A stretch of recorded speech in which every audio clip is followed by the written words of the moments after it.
கோவையில் மத்திய அரசு திட்டத்தின் கீழ் பள்ளிக்கல்வி உதவித்தொகை வழங்குகிறோம் என்ற பெயரில் வீடியோ கால் மூலம் மோசடி செய்த ஆன்லைன் மோசடி கும்பலை போலீசார் தேடி வருகின்றனர்.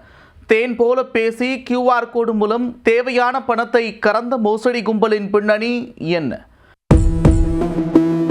கோவை மாநகர் புளியகுளத்தை சேர்ந்த சார்லஸ் பீட்டர் என்பவருடைய மகன் தனியார் பள்ளியில் படித்து வருகிறார். ஞாயிற்றுக்கிழமையன்று சார்லஸ் பீட்டரின் செல்போன் எண்ணிற்கு மர்ம நபரிடமிருந்து வீடியோ கால் வந்துள்ளது. அந்த எண்ணின் புரோஃபைலில் தமிழ்நாடு அரசு பள்ளிக்கல்வித்துறை என்ற லோகோ இருந்ததால் சார்லஸும் அட்டெண்ட் செய்துள்ளார். அப்போது எதிர்ப்புறமிருந்து பேசிய நபர் மத்திய அரசு திட்டத்தின் கீழ் தங்களது மகனுக்கு கல்வி உதவித்தொகையாக 38,500 ரூபாய் வந்திருப்பதாக கூறி விவரங்கள் கேட்டுள்ளார். கல்வி உதவித்தொகை என்றதும் அதை கண்மூடித்தனமாக நம்பிய சார்லஸ் அந்த பணத்தை எப்படி வாங்குவது என்று கேள்வி எழுப்பியுள்ளார். சட்டென்று பதிலளித்த மர்ம நபர் உடனே வேண்டுமென்றால் தங்களுடைய ஜிபே QR கோடை அனுப்பினால் போதும், அடுத்த 1 நிமிடத்தில் பணம் வந்துவிடும் என்று கூறி தேன் போல பேசியுள்ளார்.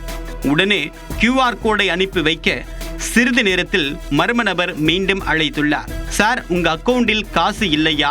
10,000க்கும் குறைவாக பணம் வைத்திருப்பவர்களுக்கு உதவித்தொகையை அனுப்ப முடியாது என்று அதிர்ச்சி கொடுத்துள்ளார். அதனால் அக்கவுண்டில் பணத்தை போட்டுவிட்டு கால் பண்ணுங்க, உடனே நான் பணத்தை அனுப்பி வைக்கிறேன் என்று ஆர்டர் போட்டுள்ளார். அதை கண்மூடித்தனமாக நம்பிய சார்லஸ் தன்னுடைய உறவினரிடம் நடந்ததை கூறி அவருடைய QR கோடை அனுப்பி வைத்துள்ளனர். பிறகு அவருக்கு 2-3 முறை OTP வந்துள்ளது.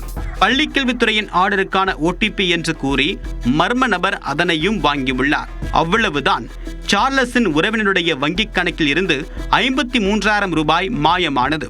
அதிர்ச்சியடைந்தவர்கள் கல்வி உதவித்தொகை எதுவும் வரவில்லை, மாறாக தங்களுடைய பணம்தான் எடுக்கப்பட்டுள்ளது என்று பதறி உள்ளனர். அதில் அலர்ட்டான மர்ம நபர் சட்டென்று வீடியோ காலை கட் செய்துவிட்டு உடனே செல்போனை சுவிட்ச் ஆஃப் செய்துள்ளார். 38,500 ரூபா கால் ரிசீவ் வந்திருக்குதுங்க சொன்னாங்க. உங்களுடைய ஃபோன் வீடியோ காலில் அந்த QR நம்பரை காட்டுங்க. நான் QR நம்பர் காட்டும்போது அதில் என்னுடைய பேலன்ஸ் அமௌண்ட்டு கம்மியாக இருந்தங்காட்டியும் உங்களுக்கு இப்போதைக்கு மினிமம் பேலன்ஸ் 10,000 ரூபா இருக்கணும். அதனால் உங்களுக்கு கேன்சல் ஆகுதுங்க. நீங்கள் பக்கத்தில் யாராவது ஃபோன் நம்பர் இருந்தால் சொல்லுங்கள், இல்லை பக்கத்தில் யாராவது தெரிஞ்சவங்க இருந்தால் சொன்னீங்கன்னா அவங்க இதில் ட்ரான்ஸ்ஃபர் பண்ணி விட்றோம். நாங்கள் அந்த இதையை காட்டினோன்னே QR நம்பர் இதெல்லாம் ஸ்கேன் பண்ணி பார்த்தது ஒரு 2 டைம் பண்ணார். 3வது டைம் செக் பண்ணும்போது 53,000 ரூபா போயிடுச்சு. ஃபஸ்ட்டு 38,000, அப்புறம் ஒரு 15,000 பார்த்தோன்னே அவர் ஸ்டன் ஆகிட்டார். அப்புறம் நேராக புளியகுளம் ராமநாதபுரம் ஸ்டேஷனுக்கு நாங்கள் போய் கம்ப்ளைண்ட் பண்ணோம். கிரைஸ்ட் கிங் காலேஜில் போன இதில் வந்துச்சு. எனக்கு இது வர டைம் தான். அது இந்த நம்பிக்கையில் தான் நான் பார்த்தீங்கன்னா சரி கிடைக்கின்ட்டு தான் நான் சொன்னேன். அப்பொழுதுதான் தான் ஏமாற்றப்பட்டிருப்பதை சார்லஸ் உணர்ந்துள்ளார். உடனே கோவை மாநகர சைபர் கிரைம் காவல் நிலையத்திலும் புகார் அளித்தனர்.